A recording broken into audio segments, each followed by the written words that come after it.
This might piss some doctors off, but sleep apnea is less about an obstruction in your airway and more about a bad breathing pattern. And once you recognize this, this opens up a whole new avenue for you to have better sleep and actually have daytime energy. So if you think sleep apnea is all about an anatomical obstruction, we need to consider the following.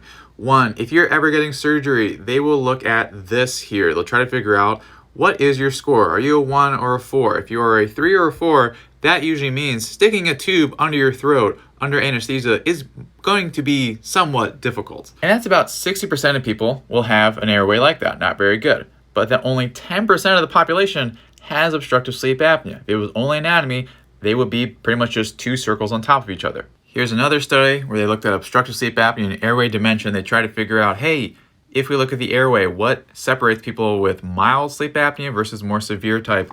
And they found that the airway size was pretty much the same between people with mild to no sleep apnea or moderate and severe sleep apnea.